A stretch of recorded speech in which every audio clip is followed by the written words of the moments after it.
వచ్చడానికి దేవుని పరిచర్ను జరిగించడానికి ప్రభు ఇచ్చిన గొప్ప భాగ్యాన్ని బట్టి ప్రభు అయిన తండ్రిని స్తుతిస్తున్నాను. మీరెవరో నాకు తెలియదు, ఊరేదో నాకు తెలియదు. మరి నేను ఇక్కడికి రావటం మరి దేవుని చిత్తం. ఈ దేవుని చిత్తంలో భాగం ఎవరంటే దైవజనులు ఇస్సాకయ్య గారు. ఒకసారి ప్రభుకి అందరూ స్తోత్రం చెప్తారా? మరి ప్రభు నామలో ఏలూరు దగ్గర ఉన్న మరి టీవీ పరిచయలో వారు చాలా ఆసక్తితోటి పెద్ద వయసులో కూడా వాక్యం చెప్పాలని మరి పరిచయం అయ్యారు మాతోటి. అప్పటి నుంచి దేవుని పనిలో ఒకరినొకరు బలపరచడానికి ప్రభు సహాయం చేశారు. డిసెంబర్ నెలలో వారి దగ్గరికి వెళ్ళాలి. అయితే నాకు గడిచిన కొన్ని 2 నెలల క్రితం చిన్న ప్రమాదం జరిగింది. ప్రభు కాపాడారు. అందుకని వెళ్ళకపోయినా తప్పకుండా జనవరిలో వస్తానయ్య గారని చెప్పాను. మరి జనవరి అంటే ఈ నెలే కాబట్టి నేను ప్రస్తుతానికి బయటికి వెళ్ళట్లేదు. నేను బయటకు వచ్చి కొంచెం లోపల మాట్లాడుకొని చెప్పారండి. కొంచెం ఒకసారి ఒక పావు గంట నేను వెళ్ళిపోతాను. ఎవరిని చెప్పండి కొంచెం.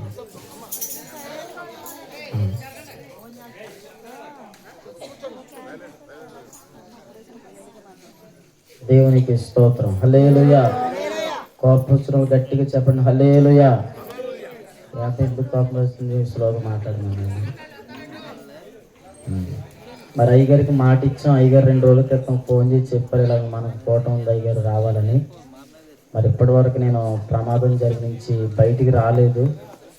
మరి అయ్యగారికి రాలేని అయ్యగారు అంటే కాదు, మీరు మాట ఇచ్చారు తప్పకుండా రావాలంటే అయ్యగారికి కూడా కాలు బాగలేదు. పెద్ద వయసులో ఉన్న అయ్యగారు కదా, మరి ఆయనకి బాగాలేదు కాబట్టి నేను అలాగో వయసులో చిన్నవాడిని కాబట్టి మరి అయ్యగారిని కూర్చోబెట్టి కొన్ని నిమిషాలు ప్రభు మాటలు చెప్తే బాగుంటుందని ప్రభు నడిపింపుని బట్టి మొదటిసారి నూతన సంవత్సరం నాకు ప్రమాదం జరిగిన తర్వాత మీ దగ్గరికి వచ్చాను. ఇప్పటి వరకు మందిరంలో కూడా నేను కూర్చొనే వాక్యం చెప్పాను. మొదటిసారి ఈ రోజు నిలబడి వాక్యం చెప్తున్నాను. ప్రభుకి స్తోత్రం చెప్తారా? హల్లెలూయా.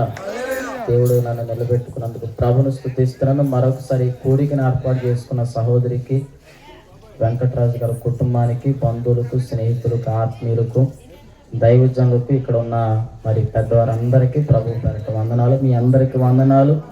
ప్రభు అందరినీ ఆశీర్వదించును గాక. అయ్యగారు చెప్పిన సమయానికి అంత మాత్రమే కాకుండా అందరికి భోజనాలు ఉన్నాయి కాబట్టి మనం త్వరగా ప్రభు మాట విని ముగించుకుందాం. పరిశుద్ధాత్మ దేవుడు మరి ఇందాక సాక్ష్యం చెప్పిన మరి తండ్రి గారి ద్వారా ఒక మంచి మాటను ప్రభు పలికించారు. మత్తయి సువార్త 11:28 ప్రయాసపడి భారము మోయుచున్న సమస్త జనులారా నా యొద్దకు రండి, నేను మీకు విశ్రాంతిని ఇస్తాను అని స్వయంగా యేసు ప్రభుల వారి ఈ మాట మాట్లాడారు. ప్రియమైన దేవుని పిల్లలారా, యేసు ప్రభులు ఉన్న గొప్పతనం ఏంటో, యేసు ప్రభు ఈ లోకానికి ఎందుకు వచ్చారో, యేసు ప్రభు మానవులకి చేసేది ఏంటో 3 సంగతులు ఇక్కడ మనకు కనబడతాయి.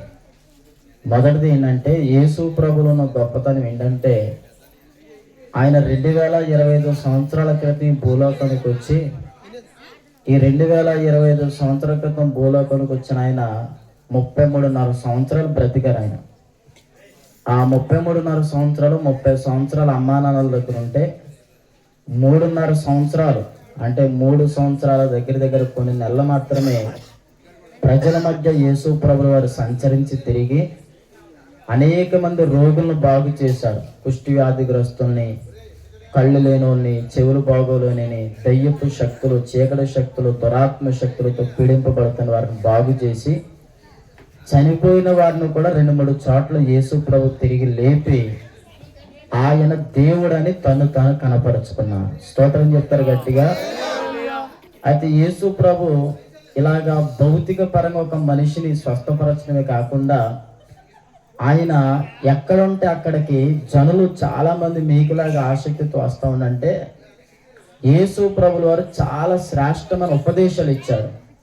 ఒక వ్యక్తి ఎలా బ్రతకాలి జీవితంలో, ఒక కుటుంబం ఎప్పుడు సంతోషంగా ఉండగలుగుతుంది, యవనస్తులు ఎలాగుండాలి, చిన్నపిల్లలు ఎలాగుండాలి అని ప్రతి సంగతిని కూడా పోసగుచ్చినట్లు ఒక తండ్రిగా ఆయన తన పిల్లలైన ప్రజలందరికీ బోధించగలిగారు. ఆ మాటల్లోనే ప్రభు చెప్పారు. ఇందాక మరి సాక్ష్యం చెప్పిన పెద్దని జ్ఞాపకం చేశారు. నిన్ను వలె నీ పొరుగు వారిని ప్రేమించము. ఈ మాట యేసు ప్రభు చెప్పిన మాట.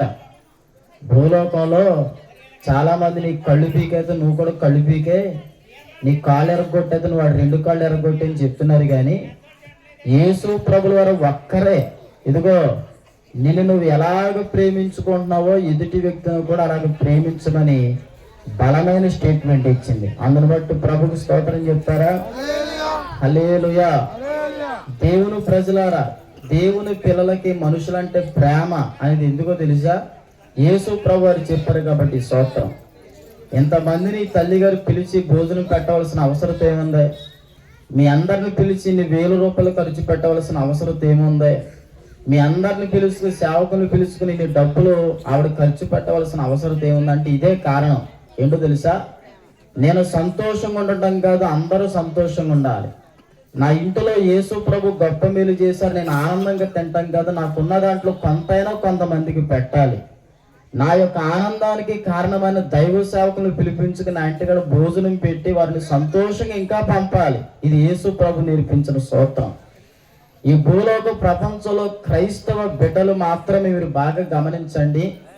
పేదలకు, అనాథులకు, దిక్కులేని వారికి, విధవరాండ్లకు, వింటున్నారండి, రోడ్డు ప్రక్కన భిక్షాటన చేసుకుని చాలా మందికి సహాయ సహకారాలు నేటి వరకు అందించుతున్న వాళ్ళు కేవలం యేసు ప్రభుని ఎరిగిన బిడ్డలు మాత్రమే. ప్రభుకి స్తోత్రం చెప్తారా? అంటే ఇప్పుడు జనరేషన్ పెరిగింది కాబట్టి ఇంకొంతమంది వ్యక్తులు ప్రభుని నమ్మకపోయినా చేస్తున్నారు. కానీ వీళ్ళ చెయ్యక మునిపే, మనం పుట్టక మునిపే కొన్ని సంవత్సరాల నుంచి మిషనరీస్ ఈ యొక్క దేశంలో, మన దేశంలో ఉన్నాయి.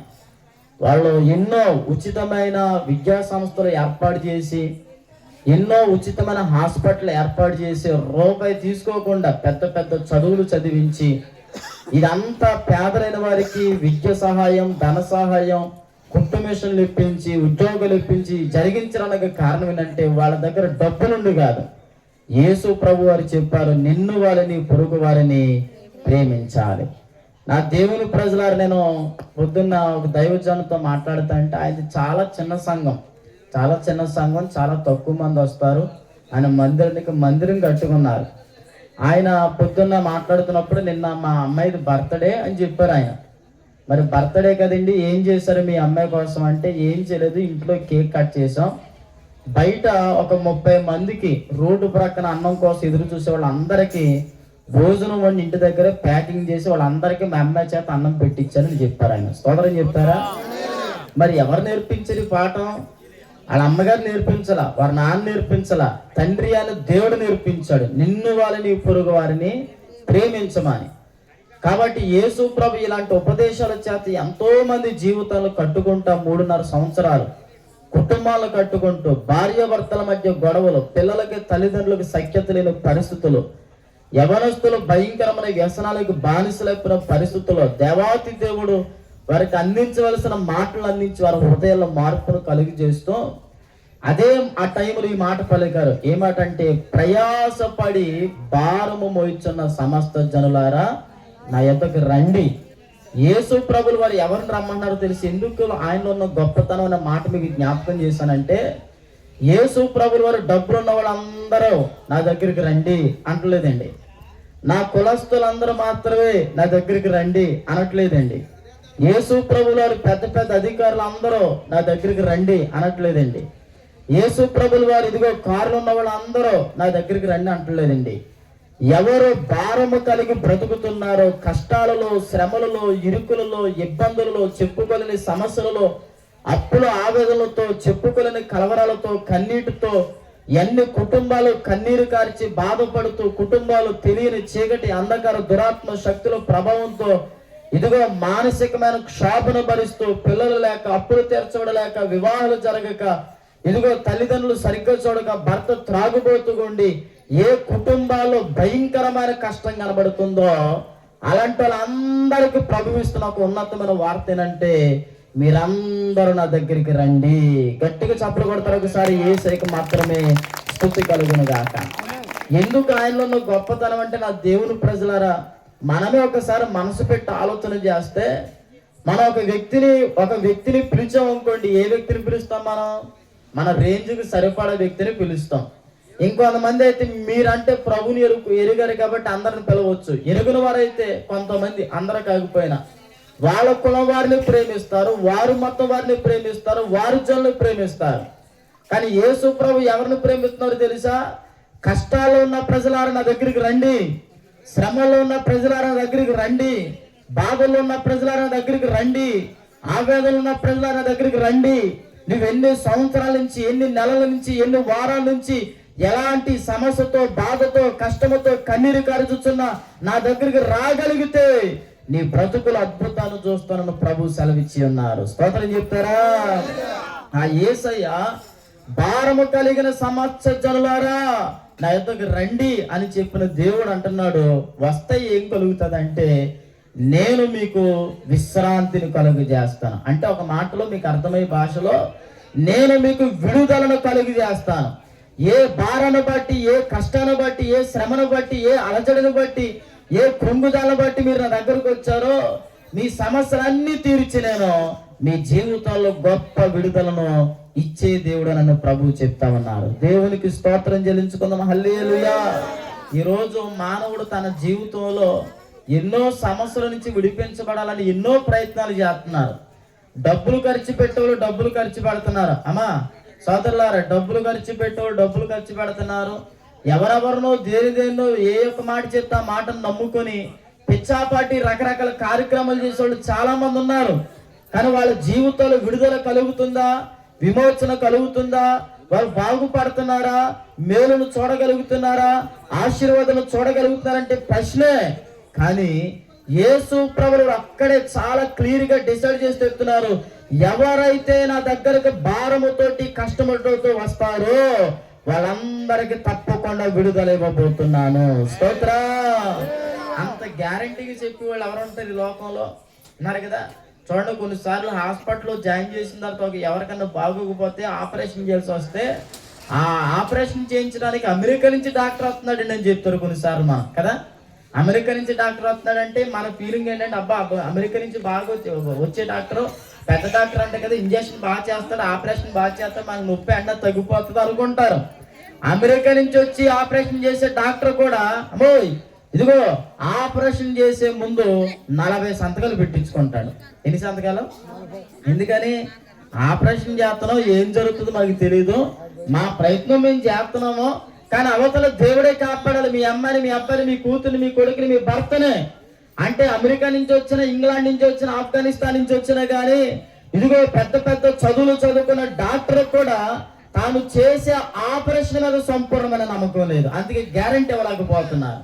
కానీ యేసు ప్రభువు వారు ఒక్కరే చెప్తున్నారు, అమ్మా ఒక 5 నిమిషాలు అయిపోతుంది, ఉంచండి, టీవీ మీద కాన్సన్ట్రేట్గా పెట్టి, నాకు కూడా వద్దు పెట్టండి, అన్నం తింటారంట, అది ఆవిడ బాధపడతారు, గిన్నెలు నిండుపుగా ఉంటాయి, ఖాళీ అవ్వం, తీసుకెళ్ళిపోండి. పాపం ఇంకోసారి పిలవదు ఆవిడ. స్తోత్రం చెప్పండి గట్టిగా. హల్లెలూయా. నా దేవుని ప్రజలరా, ఇంత టెక్నాలజీ కలిగిన డాక్టర్ గారు కూడా వాళ్ళ జీవితంలో చేసే ఆపరేషన్ కి గ్యారంటీ ఇవ్వలేదు. కానీ యేసు ప్రభువు ఒక్కడే చెప్తున్నాడు, మీరు నా దగ్గరకు వస్తే నేను మీకు తప్పకుండా విడుదలని ఇస్తాను. స్తోత్రం చెప్తారు గట్టిగా. నా దేవుని ప్రజలు యేసు ప్రభు చెప్పిన ఈ మాట దగ్గర నుంచి ఈ రోజు వరకు యేసు ప్రభు దగ్గరకు వచ్చి నష్టపోయానని గాని, యేసు ప్రభు దగ్గరకు వచ్చి నాకు ఇల్లు కూలిపోయిందని గాని, యేసు ప్రభు దగ్గరకు వచ్చి నా బిడ్డ ఇదిగో నష్టమైపోయాడు, చెడిపోయాడని గాని చెప్పబడిన సాక్ష్యం ప్రపంచంలో ఈ రోజుకి ఒక్కడ కూడా రాలేదు. పడతారు గట్టిగా సపోర్ట్లు. యేసుకి స్తుతి కలుగును గాక. ఎందుకంటే యేసు ప్రభువులో అంత గొప్పతనం ఉంది. నా దేవుని ప్రజలారా, ఆ యేసు ప్రభు చెప్తున్న మాట ఏంటంటే, మీరు నా దగ్గరకు వస్తే తప్పకుండా మీకు విడుదలనిస్తాను. ఇప్పుడు ఇందాక తల్లి గారు సాక్ష్యం చెప్పారు, సహోదరి ఆవిడ జీవితంలో మందులు వాడకపోయినా, ఏ డాక్టర్ దగ్గరికి వెళ్ళకపోయినా, ఇదిగో దైవజనం నోట ప్రభు పలికించిన మాట మాటగా జరగడానికి 6 సంవత్సరాల తర్వాత ఎవరి వల్ల జరుగుతుంది? అమ్మా ఆలోచన చేయండి. నా దేవునిపై ఎన్ని డబ్బులు ఖర్చు పెడితే జరుగుతుంది? జరగదు అది. కానీ అలా జరగడానికి కారణం ఏంటంటే, నీ జీవితంలో డాక్టర్ మీద కంటే, ఒక నాయకుడి మీద కంటే, ఒక అధికారి మీద కంటే, మనం వాడే మెడిసిన్ మీద కంటే, మనం తీసుకునే ఇదిగో మంచి మంచి ఆహార పదార్థాల కంటే నా దేవుడు గొప్పవాడని ఎవరైతే యేసు ప్రభు మీద పరిపూర్ణమైన నమ్మకం ఉంచగలుగుతారో వారి జీవితాల్లో అసాధ్యమైన కార్యాలు దేవుడు సాధ్యపరిచేస్తాడు అంతే. స్తోత్రం చెప్తారా? లేని వాటిని ఉన్నట్టుగా మార్చేస్తాడు, ఉన్న వాటిని లేనట్టుగా మార్చేస్తాడు. ఆయన దగ్గరకు వచ్చిన వారు ఎవరిని కూడా ఆయన నార్మల్ వదిలిపెట్టేవాడు కాదు, వారి తలను గొప్పగా ఎత్తి గణపరిచే దేవుడై ఉన్నాడు. స్తోత్రం. నా దేవుని గొప్పతనం ఏంటంటే భౌతికపరమైన దీవులను ఇవ్వటమే కాదు, హృదయాలను కూడా మార్చేస్తాడు ఆయన. చెప్పండి, ఏం మార్చేస్తాడు? ఇందాక పెద్ద ఆయన సాక్షి చెప్పారుగా, ఇదిగో నాతో పాటు మా మందిరం నుంచి ఒక ఆయన తీసుకొచ్చాను, విన్నారు కదా. ఆయన పేరు శ్రీనివాస్, ఇప్పుడు స్టీఫెన్గా మార్చు మా మందిరంలో. మరి పెద్ద ఆయన వల్ల ఆయన కూడా సంఘ పెద్దగా ఉన్నారు చక్కగా, విన్నారు కదా. ఆయన మా ఊర్లో నేను పరిచయం ప్రారంభించక మునుపు ఆ ఊర్లో ఉన్నారు. ఆ ఊరు వాళ్ళదే, సొంతదే. ఆ ఊర్లో ఆయన అంటూ తెలియని వాళ్ళు ఎవరు లేరండి. ఆ చుట్టుపక్కల ఆయన అంటూ తెలియని వాళ్ళు ఎవరు లేరండి. మాగంటి బాబు గారు వెనకాల తెలుసు, మాగంటి బాబు గారు పెద్దోళ్ళు తెలుసు. వాళ్ళ వెనకాల తిరిగి, సారా కొట్ల వెనకాల తిరిగి, ఇదిగో బ్రాంతికాయలు పట్టుకుని ఆయన ఇంటికి వస్తానంటే ఆ యొక్క అన్న భార్య తల్లి గారు గడగడ గడగడలు ఆడిపోయారు. అంత భయంకరమైన త్రాగుపోతూ, భయంకరమైన తిరిగిపోతూ, భయంకరమైన వ్యసనాలకు బానిసపోయి, ఇంటిలో సంతోషం లేకుండా, ఇంటి పరువు తీస్తూ, సమాజంలో విలువ లేకుండా, జేసీబీలు తిప్పుకుంటూ, ట్రాక్టర్లు తిప్పుకుంటూ వచ్చిన డబ్బులన్నీ కూడా రకరకాల వాటి మీద పెట్టేసి భయంకరమైన నష్టాల్లోకి వెళ్ళిపోయారండి. ఇదిగో అనారోగ్యం వచ్చేస్తే డాక్టర్లు కూడా ఇంకేం చేయదు, మందు తాగడం మానేయాలని చెప్పారండి. ఇదిగో ఎన్నో భయంకరమైన పరిస్థితులు కూడా ఆఖరి పరిస్థితులకు వెళ్ళిపోయారండి. కానీ వారి భార్య చేసిన ప్రార్థన, దైవజనులు చేసిన ప్రార్థన, సంఘం చేసిన ప్రార్థన దేవుని యొక్క మహాకృపను బట్టి వారిని దర్శిస్తే, ఇదిగో ఎప్పుడైతే ప్రభు వారిని దర్శించారో ఆనాటి నుంచి ఈ రోజు వరకు అందరి ముందు ఒక ప్రత్యేకమైన సాక్షిగా దేవుడు వాడుకున్నాడు. చప్పలు కొట్టి ప్రభుని స్తుతించండి, దేవునికి మహిమ కలుగును గాక. నా దగ్గరికి ఎంతో మంది వస్తూ ఉంటారు. వాళ్ళ దగ్గరకు వచ్చినప్పుడు మన మందిరంలో ఏ పని ఉన్నా, ఏ అవసరం ముందు ఆయనకు ఫోన్ చేసి చెప్తాను. ఈయన వస్తానంటే ఈయన మీ దగ్గరకు వస్తున్నారు ఏంటి అని అంటారు. ఆయన మా దగ్గరకు వస్తాం ఏంటండి, ఆయన మా చర్చి విశ్వాసి సంఘం ఎల్లరండి ఆయన అంటే, అయ్యి బాబు ఈయన మారిపోయాడంటే ఊరంతా ఏదో ఒక రోజు మారిపోతుంది అని అంటున్నారు. కొట్టరేసి అప్పట్లో ఆశపోతున్నారు. దేవునికి స్తుతి కలుగును గాక. నా ప్రభువు చెప్తున్నాడండి, మన ప్రభు అయిన తండ్రి యేసు క్రీస్తు ప్రభుల వారు ఎంతటి వారినైనా, ఎంత కఠోరమైన హృదయమైన, కఠినమైన మనసైనా, ఎంత భయంకరమైన రోగమైనా, అది ఎలాంటి దురాత్మ శక్తి నుంచి అయినా విడిపించగలిగిన సమర్థత కలిగిన దేవుడు ఆయన. స్తోత్రం. అందుకే యేసు ప్రభు నా దగ్గరికి రండి అని ఎందుకు చెప్తున్నారంటే, మీకున్న ఆస్తిపాస్తులన్నీ నాకు రాయండి అని చెప్పడానికి రావట్లేదు అమ్మాయి, అన్నారు కదా. యేసు ప్రభు నా దగ్గరికి రండి అని ఎందుకు చెప్తున్నారంటే, మీ పొలంలో నుంచి నా దగ్గరకు వచ్చేయండి అని చెప్పడానికి రావట్లేదు. ఇదిగో మీ అన్నదమ్ములు అక్క చెల్లి విడిచిపెట్టేసి నా దగ్గరికి రండి అని ప్రభు చెప్పట్లేదు. నేను మీకు విడుదలడానికి రమ్మంటాను అన్నాడు అంతే. మీ జీవితంలో కోల్పోయిన ఆనందాన్ని, కోల్పోయిన సంతోషాన్ని, కోల్పోయిన ఆరోగ్యాన్ని, కోల్పోయిన ఉన్నతమైన దీవెనలను, ఆ ఆస్తిపాస్తులు మరలా సమకూర్చి మీ జీవితంలో నోటి నిండా నవ్వునిచ్చి మిమ్మల్ని పరలోకానికి తీసుకెళ్ళడానికి మాత్రమే యేసు ప్రభువు రమ్మంటున్నారు. స్తోత్రం చెప్తారా? ఈ రోజున ఒక మనిషిని రమ్మన్నాడంటే గమనించండి, ప్రతి మనిషిలో స్వార్థం ఉంది. తాగుబోతుడు ఇంకొకటి రమ్మంటాడు. ఎందుకు రమ్మంటాడు? అలా చూస్తున్నాడు ఏంటండి, తాగే రమ్మంటారు, బిల్లాడి కడతాడని ఈడు బాధ. సిగరెట్ తాగి కూడా ఇంకొకటి రమ్మంటాడు. ఎందుకని? సిగరెట్లు కొంటాడని. సినిమాకి రారా అంటాడు. ఎందుకని? ఈడికి టికెట్ కూడా డబ్బులు పెడతారని. అమ్మా అన్నారు కదా, నా దేవుని ప్రజలారా, సమాజంలో మిమ్మల్ని బంగారపు కొట్టి తీసుకెళ్తున్నారు. మీ పక్కింటోళ్ళు, మీ ఎదురింటోళ్ళు, వాళ్ళ ఏళ్ళు బట్టలు కొట్టి ఎందుకు తీసుకెళ్తున్నారు? ఊరికినేనా? మీకు టీలు కాఫీలు ఇప్పించడానిక? ఆటోలో బరువు తగ్గుతుందని మిమ్మల్ని కూడా తీసుకెళ్తున్నారు? కాదు, వాళ్ళ సంచులు మీరు కూడా మోస్తారని. అర్థమైందా? స్వార్థం లేకుండా ఈ లోకంలో ఏ మనిషి లేడండి. ఇంకా మన బైబిల్ ప్రకారం ఆలోచిస్తే కన్న తండ్రులు, కన్న తల్లులు, సొంత అక్కలు, సొంత చెల్లులన్న స్వార్థం ఉంటది. కానీ స్వార్థం లేకుండా నీకున్నది నాకు ఏదొద్దు, నాకున్నదే నీకు ఇస్తానని పిలిచిన ఏకైక దేవుడు యేసు ప్రభువు వారు. కొట్టలు గట్టిగా సప్పట్లు ఆయనకు స్తుతి కలుగును గాక. ఆ గొప్ప దేవుడు చెప్తున్న మాట, మీ పరిస్థితులన్నిటిలో నుంచి విడిపించడానికి ప్రభువు రమ్మంటున్నారు. ఇంకొక మాట నా ప్రభు అన్నారు. ఆయన ఎందుకు రమ్మంటున్నారంటే, మనలను పరలోకానికి సిద్ధపరచడానికి రమ్మంటున్నారు ఆయన. ఆమె ఎందుకు చెప్పండి? ఆయన పరలోకానికి సిద్ధపరచడం. ఏంటి పరలోకానికి? ఈ మానవ జీవితం ముగించిన తర్వాత ప్రతి మనిషికి తెలిసిన 2 మార్గాలు ఉన్నాయి. ఈ భూలోకంలో మానవ జన్మ ముగించిన తర్వాత ప్రతి మనిషి ఎక్కడికి వెళ్తాడంటే, చాలా మంది పెద్దలు మనం కూడా చెప్తాం, అయితే వైకుంఠానికి వెళ్తాడు, మోక్షానికి వెళ్తాడు, అదే బైబిల్ భాషలో పరలోకానికి వెళ్తాడు. ఒకవేళ కనుక ఇక్కడికి వెళ్ళకపోతే మనిషికి ఉన్న ఇంకొక దారి అంటే నరకము. దాని గురించి బైబిల్ ఏం చెప్పిందో తెలుసా? అక్కడ ఆరదు అగ్ని, పురుగు చావదని బైబిల్ చెప్పింది. అక్కడికి ఎవరు వెళ్తారని బైబిల్ చెప్పిందో తెలుసా?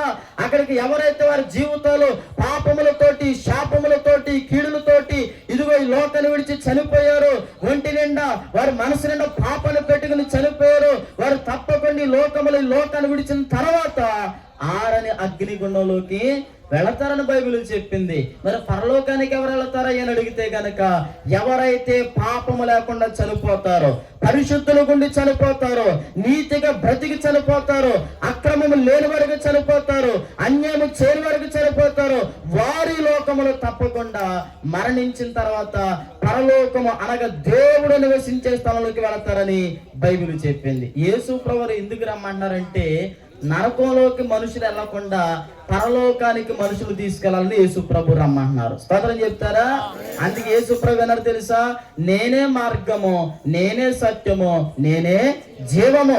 ఎవడైనా తండ్రి యొద్దకు వెళ్ళాలంటే నేనే, నా మార్గం నుంచి వెళ్ళాలి తప్ప ఎవడు తాను కల్పించుకున్న పద్ధతులను బట్టి, సొంత ఆలోచనలు బట్టి, తెలివితేటలను బట్టి, తాను కల్పించుకుని కొన్ని రాత పుస్తకాలను బట్టి ఎవడు తండ్రి యొద్దకు చేరలేడు. తండ్రి యొద్దకు చేరాలంటే ఒకటి, ఎవరైతే వారి జీవితంలో పాపిని అని గ్రహించగలుగుతారో, వారి పాపములన్నీ ఒప్పుకుంటారు, యేసు ప్రభు దగ్గరికి రాగలుగుతారు.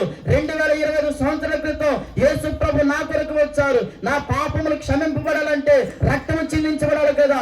ఆ రక్తములు నా కొరకు చిందించిన వారు యేసు ప్రభు వారిని నమ్మి, ఆ రక్తములు ఎవరైతే వారు పాపములు ఒప్పుకుంటారు, శుద్ధీకరించుకుంటారు, కడుగుకుంటారు, నమ్మి బాప్తిసం పొందుతారు, సంఘంలో చేర్చబడతారు, వీళ్ళందరూ నీతిమంతుల పరిశుద్ధుల గుంపులో చేర్చబడతారు.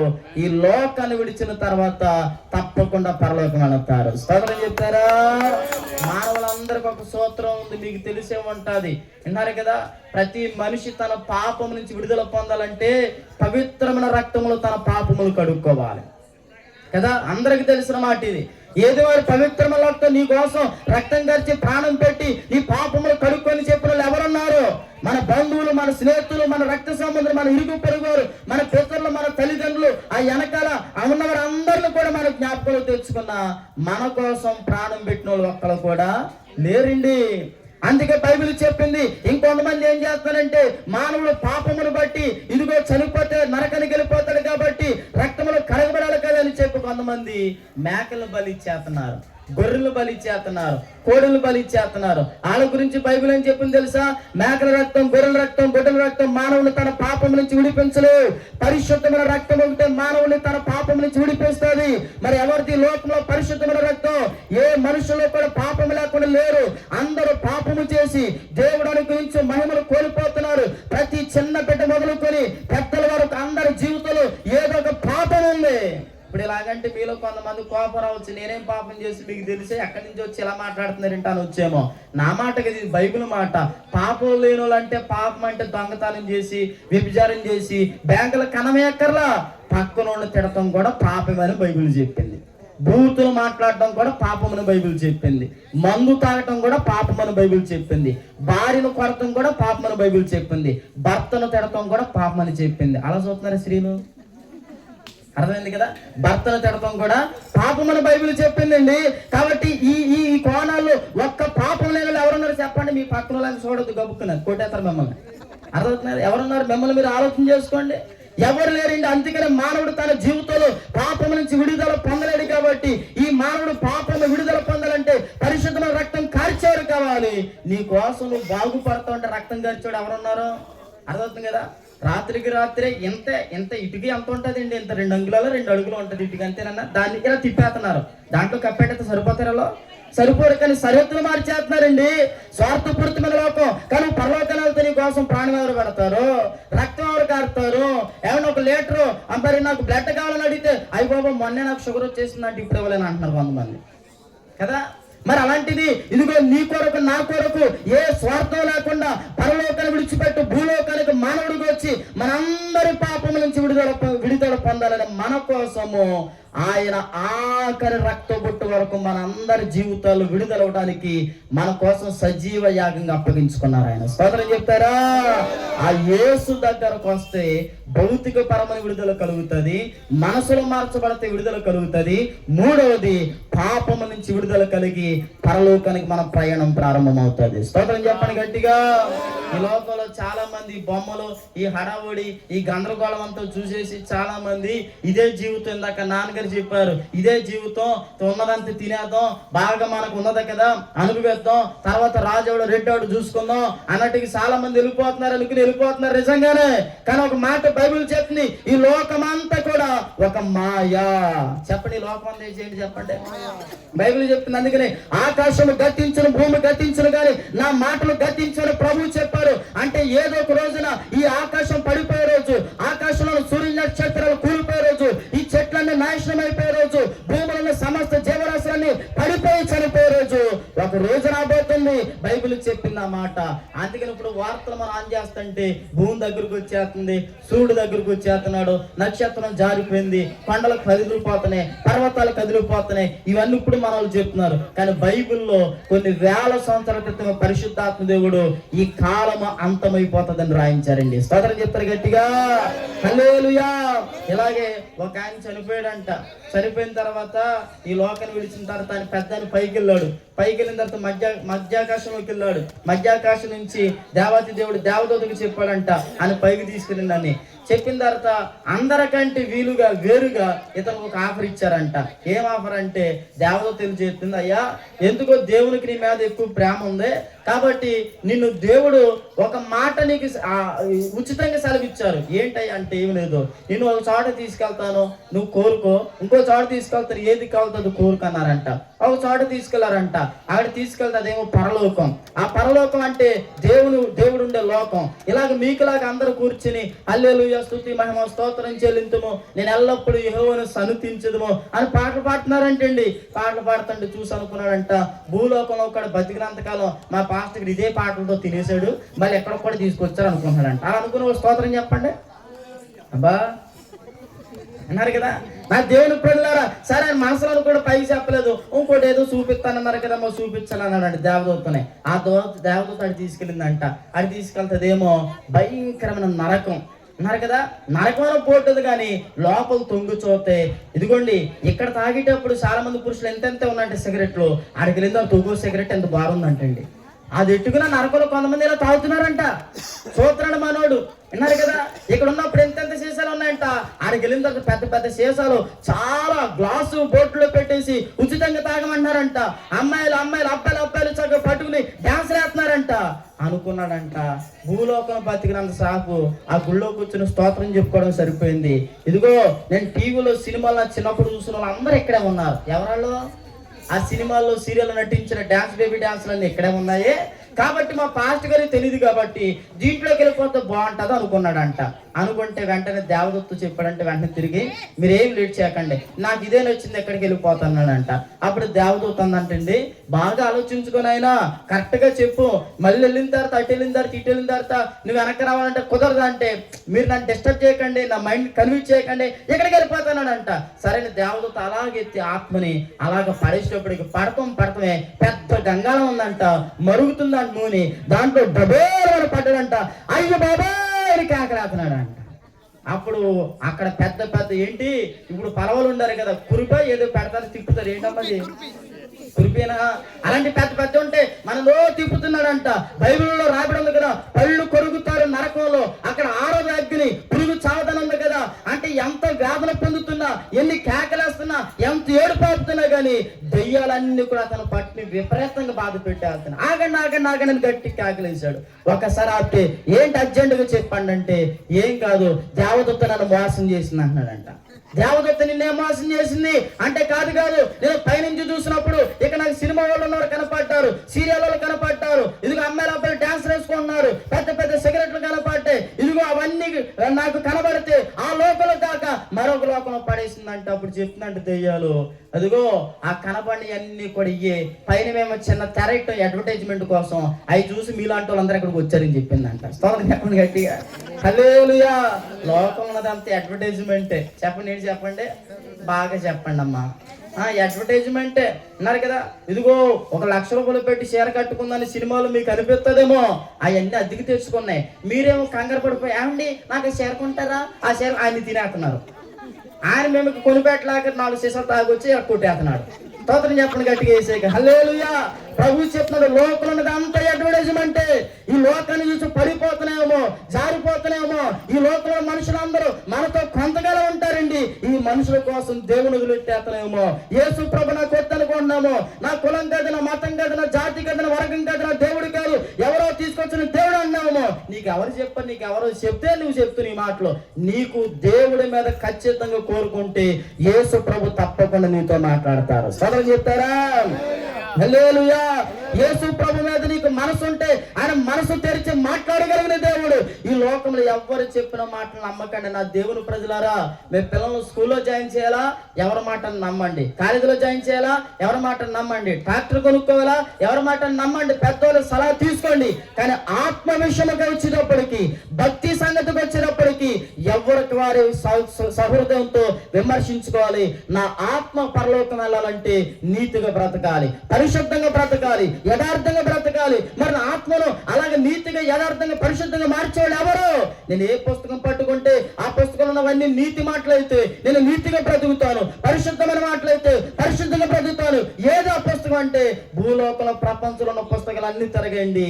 యేసు ప్రభు మన చేతులు పెట్టు ఒక్క పుస్తకమే పరిశుద్ధమైన పుస్తకము. గట్టిగా చప్పలు కొట్టి ప్రభుని స్తుతించండి.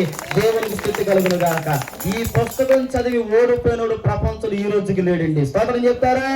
ఈ పుస్తకాన్ని పట్టుకున్నవాడు చదువు లేనోడైనప్పటికీ, ఆడి దగ్గర డబ్బులు లేనప్పటికీ, ఇదిగో ఈ పుస్తకం పట్టుకున్న వాడికి అన్నం లేనప్పటికీ ఈ రోజుకి గొప్ప గొప్పలు అయిపోయారండి. స్తోత్రం చెప్తారా? మీకంటే చాలా వయసులో చిన్నోనండి, అయ్యగారి కంటే చిన్నోనండి ఈ పుస్తకాన్ని నమ్మాను, ఈ పుస్తకాలను దేవుణ్ణి పట్టుకున్నాను. ఎవరికల్లా జీవితాన్ని దేవుని సమర్పించుకోనండి. విమానాలకు కూడా వాక్యం చెప్పు కృపను దేవుడిచ్చండి. స్తోత్రం చెప్తారా? విమాన టికెట్ కూడా కొనుక్కునే రేంజ్ కాదండి నాది. నా దేవుని ప్రజలారా, ఎందుకు దేవుని నామని పేరటి మాట చెప్తున్నానంటే, ఇదిగో ఈ పరిశుద్ధమైన నీతి వాక్యాన్ని వెంబడించిన వారు ఎవ్వను కూడా దేవుడు సిగ్గుపరిచే దేవుడు కాదు. స్తోత్రం చెప్తారా? ఒకటే, నీ కోసం, నీ జీవితం విడుదలవటం కోసం వచ్చిన దేవుడు యేసు ప్రభు. అది ఒక్కటే మనం నేర్చుకోవాలి. ఆమె బాగా చెప్పండి. ఆమె లోకంలో మన దగ్గరకు వచ్చే వాళ్ళు అందరూ మన దగ్గర నుంచి ఏదోటి ఆశిస్తారు అన్నారు కదా. యేసు ప్రభు ఒక్కరు ఏది ఆశించరా. మీరు బైబిల్ అంతా తిరగండి. నేను మీకు ప్రార్థన చేస్తున్నాను, 100 రూపాయలు ఉండని యేసు ప్రభు ఇప్పుడు అడగల అన్నారు కదా. ఇదిగో నేను మీకోసం వాక్యం చెప్తున్నాను, 100 రూపాయలు ఉండని ఎప్పుడు అడగల. కొంతమంది అనుకుంటారు ఇదిగో అయ్యమ్మని ఇయ్యమ్మని అని చాలా మంది అనుకుంటారు. కాదండి అమ్మా, ఇదిగో కోట పెట్టుకున్నారు తల్లి గారు. అమ్మ మీరు కోట పెట్టుకోవాలి, ఇంతమందికి భోజనాలు ఉండాలి, ఇన్ని వెరైటీ ఉండాలి. అయ్యగారు చెప్పారా? చెప్పరు. ఎందుకు పెట్టుకుంటున్నారు? మీరు దేవుడు చేసిన మేలుకు మీరు పెట్టుకుంటున్నారు. మీరు వచ్చిన వాళ్ళందరూ ఉట్టికి వెళ్ళిపోతారా? వెళ్ళేటప్పుడు కానికిచ్చి పంపిస్తారు. మమ్మల్ని ఎందుకు పంపిస్తారు? దేవుడు చేసిన మేలు కోసం. ఎవరి కాళ్ళు సహృదయంతో చేస్తున్నారు తప్ప ఎవరు బలవంతని లోకంలో దేవుని పిల్లలు దేవునికి ఇచ్చేవాడుగా లేరు. స్తోత్రం చెప్పండి. కొందరు అబ్బో అంత ఇచ్చేస్తున్నారు, ఇలా అడిగేస్తున్నారు, వాళ్ళు తీసేసుకుంటున్నారు. ఏండి అంత ఈజీగా ఇచ్చేస్తారు? మీరు పిల్లికే పెంచమంటారు కొంతమంది. ఎవరికి పెట్టరు చెప్పండి అమ్మ, చెప్పండి ఎవరికి పెట్టరు? ఆ కూర ఎంత మిగిలిపోయినా కానీ ఆ ప్రిజిడెంట్ వాసన పిలుస్తుంది కానీ పక్కింటి ఎవరికి వెళ్తుందా? మరి అలాంటిది ఊరికే డబ్బులు ఎవరు ఇచ్చేస్తారండి? మేలును పొందుతున్నారు కాబట్టి దేవుని కానుకెత్తున్నారు అంతే. స్తోత్రం చెప్తారా? ఆశీర్వదింపబడుతున్నారు, జీవితాలు కట్టబడుతున్నాయి, హృదయాలు మార్చబడుతున్నాయి, అద్భుతాలు జరుగుతున్నాయి కాబట్టి దేవునికి ఇవ్వటంలో ముందు వచ్చేస్తున్నారు. ఇవ్వటం వల్ల వాళ్ళు ఇంకా దీవించబడిపోతున్నారు. దేవుడు ఇంకా గొప్పగా ఇచ్చేసేలాగా ఆశీర్వదించేస్తున్నాడు. స్తోత్రం చెప్పండి. అందుకే ప్రభు అంటున్నాడు, యేసు ప్రభులో ఉన్న గొప్పతనం, యేసు ప్రభు ఎందుకు వచ్చారో, యేసు ప్రభు ఏం చేస్తారో, ఈ 3 మాటలు. ఒకటి, ప్రయాసపడి భారము వచ్చిన జనులారా నా దగ్గరికి రండి. మీ భౌతిక పరమైన పరిస్థితులకు విడుదల, ఆత్మ సంబంధమైన పరిస్థితులకు విడుదల, పాపము నుంచి, నరక నుంచి విడుదల మీరు పొందాలంటే ఈ లోకంలో యేసు ప్రభు తప్ప ఏ దారి మనకి లేదండి. చాలా మంది ఉన్నతమైన చదువులు చదువుకున్న వాళ్ళు నేటి దినాల్లో బైబిల్ పట్టుకుని తిరుగుతున్నారండి. ఏమో బుర్రలేదా? జ్ఞానం లేదండి, మనలో మన మాట చెప్పండి, బుర్రలేదంటే జ్ఞానం లేదంటారా? మరి మన జ్ఞానం ఎంత, మన చదువు ఎంత? మనం పరిగెడితే 15వ తరగతి కూడా చదువుకోలేదు, డిగ్రీ కూడా. కానీ మరి అంత పెద్ద పెద్ద చదువులు చదువుకున్న వాళ్ళు ఇదిగో ఆదివారం వచ్చినప్పటికి తెల్ల బట్టలు వేసుకుని బైబిల్ పట్టుకుని గుడికి ఎందుకు వెళ్తారండి? ఇప్పుడు ఇదిగో నాన్నగారు చెప్పారు, ఈయన ప్రభువు నమ్ముకున్న తర్వాత వీళ్ళంత ఆస్తి వచ్చిందని. మరి అంత ఆస్తి ఉన్నప్పుడు ఆస్తితో శుభ్రంగా ఆదివారం వచ్చినప్పటికి నలుగురు పిలుచుకుని ఫ్రెండ్స్ని బంధువుల్ని చక్కగా ఇంట్లో పార్టీ చేసుకోవచ్చుగా. నాతో వచ్చిన ఆయన ఉన్నారు, దేవుడు ఆయన ఉన్నతంగా దీవించారు, ఆ సంతోషాన్ని బట్టి ఫ్యామిలీలతోటి బంధువులతోటి గడపొచ్చుగా.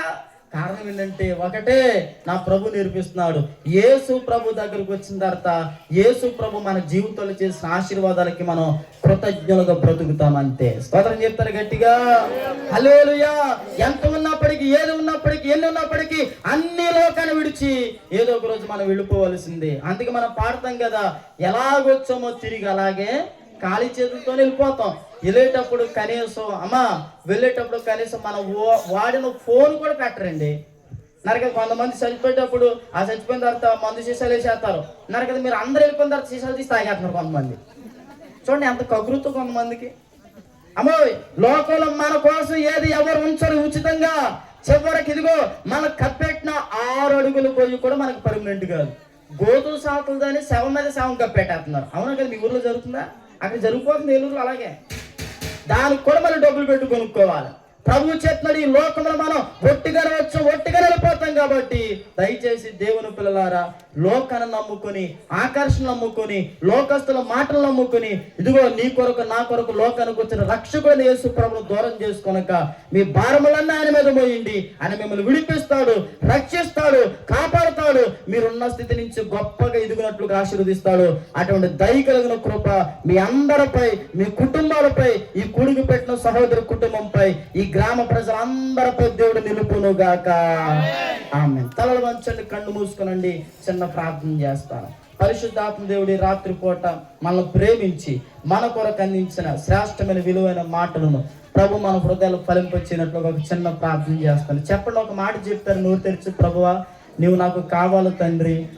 నీ దగ్గరకు వస్తే నా జీవితంలో ఉన్న బాధలు, నా కష్టాలు, నా వ్యాధులన్నీ తొలగిపోతాయని చెప్పినావు తండ్రి. నిజమే, ఎంతో మంది దగ్గరికి వెళ్ళాను, ఎన్నో ఖర్చు పెట్టాను, ఎంతో ప్రయాసపడ్డాను. నా జీవితంలో నాకు విడుదల రాలేదు, విశ్రాంతి రాలేదు. కానీ నీ దగ్గరే నాకు ఉంద ప్రభు. మీరు నమ్మి యేసు ప్రభు నువ్వు నాకు కావాలని నోరు తెరిచి ఒక్క మాట చెప్తే మీ బ్రతుకులు అద్భుతం చూస్తారు. తండ్రి నీకు వందనాలు. నీ మాటలు విన్న బిడ్డలు అందరిని దీవించండి. బలహీనమైన నీ దాసుని నిలబెట్టుకున్నారు. నీ నామలు పలికించిన ప్రతి మాట వారి జీవితంలో ఒక ఉన్నతమైన ఆశీర్వాదం తీసుకొచ్చే కృపను దయచేయండి. ప్రత్యేకంగా కొడుకును మంచి మనసుతోటి ఏర్పాటు చేసుకున్నారు. సహోదరి కుటుంబాన్ని దీవించండి, బిడ్డలను దీవించండి. సహోదరి నడుచున్న మార్గంలో తండ్రి వారి భర్త గారు బిడ్డలు నడిచినట్లుగా ప్రభా నీకు మహిమ తీసుకొచ్చినట్లుగా ఈ పరిసర ప్రాంతాలు అందరి ఎదుట తల ఎత్తుకుని నీకు ఘనత తీసుకొస్తూ అంతకంతగా వర్ధిల్లినట్లుగా నీ కృప వారిపై విస్తరింపచేయండి. ఆయురారోగ్యాలతో నింపండి. కుటుంబ అవసరతలు తీర్చండి. ఈ సంతోషకరమైన కార్యం ఇంతవరకు ఘనంగా జరిగించారు. ముందున్న కొడుకులు కొన్ని సన్నిధిని ఉంచండి. చేరువచ్చిన బిడ్డలు అందరిని దీవించండి. కొన్ని దైవజనులు దీవించండి. మరోసారి మా రాకి వ్యర్థం కాక కుటుంబానికి మాటలు ఉన్న వారికి దీవెనకరంగా ఉంచండి. మహిమను పొందండి. ఈ ప్రాంతంలో రక్షణ అందరూ రక్షించబడి నిన్ను ఎరిగి నిన్ను రక్షకునిగా అంగీకరించి నీ రాజ్యం కొరకు జీవించే భాగ్యాన్ని దయచేసి మహిమను పొందండి. ఎవరు ఎటువంటి భారములతో ఉన్నారు, కష్టములతో ఉన్నారు, శోధనలతో ఉన్నారు, అలజడులతో ఉన్నారు, ఇరుకులతో ఉన్నారు, చెప్పుకోలేని కన్నీటితో ఉన్నారు, వారందరికీ యేసు నామమున విడుదల కలుగునుగాక. అద్భుతాలు జరిగించి మేలులతో తృప్తిపరచండి. అందరూ ప్రయాణాలు తోడే ఉండండి. నేను అక్కడ ఆలస్యమైతే మరోసారి కలుస్తూ నేను గణపరిచే భాగ్యం దయచేయమని యేసు నామమున ప్రార్థించి వీళ్ళందరిని దీవించుచున్నాను పరమ తండ్రి. ఆమేన్. మరొకసారి అందరికి ప్రభు పేరట వందనాలు, కుటుంబానికి వందనాలు, దైవజనులకు వందనాలు. ప్రభు అందరిని దీవించును గాక. Thank you.